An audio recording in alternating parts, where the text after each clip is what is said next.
শাকিব খানের ঢাকা ক্যাপিটালস এইটা করলো কি? এক ম্যাচ দিয়েই বাংলাদেশ প্রিমিয়ার লিগ বিপিএল এর সকল রেকর্ড ভেঙে চুরে একেবারে চুরমার করে দিয়েছে। এই মুহূর্তে আমি আপনাদের সামনে এমন কিছু পরিসংখ্যান তুলে ধরব যে পরিসংখ্যান এবারই প্রথমবার ঢাকা ক্যাপিটালস ঘটিয়েছে।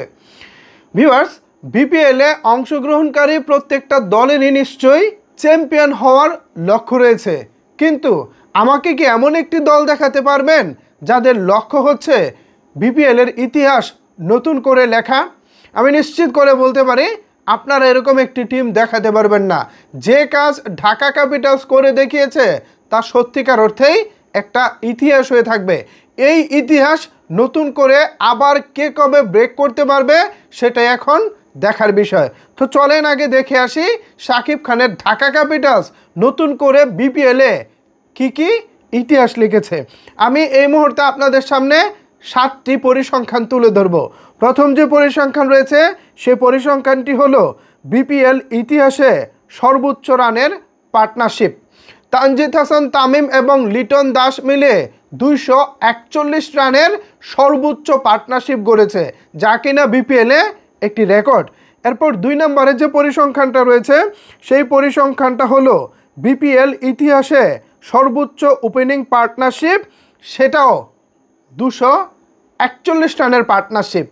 মানে ব্যক্তিগত দুজনের পার্টনারশিপেও সর্বোচ্চ রেকর্ড এবং ওপেনিং জুটির পার্টনারশিপেও সর্বোচ্চ রেকর্ড গড়েছে ঢাকা ক্যাপিটালসের তানজিদ হাসান তামিম এবং লিটন দাস। এরপর 3 নম্বরে যে পরিসংখ্যানটা রয়েছে সেটা হলো বিপিএল ইতিহাসে প্রথমবার এক ম্যাচে 2 ওপেনারের সেঞ্চুরি, লিটন দাস এবং তানজিদ হাসান তামিমের। এটাও বিপিএলে একটা রেকর্ড। দুজন ওপেনার বিপিএলের ইতিহাসে এবারই প্রথম একই ম্যাচে দুজনেই সেঞ্চুরি করেছে। এরপর 4 নম্বরে যে পরিসংখ্যানটা রয়েছে সেটা হলো বিপিএল ইতিহাসে সর্বোচ্চ দলীয় রান। গতকাল ঢাকা ক্যাপিটালস সর্বোচ্চ দলীয় রান করেছে 254 রান। এর আগে রংপুর রাইডার্সের সর্বোচ্চ দলীয় রান ছিল 239। এই ইতিহাসটাও নতুন করে লিখিয়েছে শাকিব খানের ঢাকা ক্যাপিটালস। এরপরে যে পরিসংখ্যানটা রয়েছে 5ম নম্বরে সেই পরিসংখ্যানটা হলো বিপিএল ইতিহাসে সর্বোচ্চ রানের ব্যবধানে জয়। 149 রানের জয় পেয়েছে ঢাকা ক্যাপিটালস, যা কিনা এখনো পর্যন্ত বিপিএলে সর্বোচ্চ রানের জয়।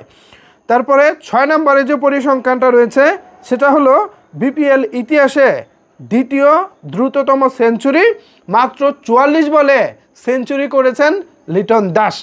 তারপর সর্বশেষ 7 নম্বরে যে পরিসংখ্যানটা রয়েছে সেটা হলো বিপিএল ইতিহাসে বাংলাদেশি হিসেবে দ্রুততম সেঞ্চুরি, 44 বলে লিটন দাস।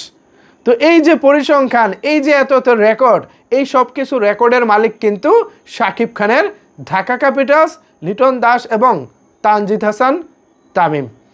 এ বিষয়ে যদি আপনাদের কোনো কিছু বলার থাকে তাহলে অবশ্যই সেটি নিচের কমেন্টস বক্সে জানাতে পারেন। ধন্যবাদ সবাইকে এতক্ষণ আমার সাথে থাকার জন্য।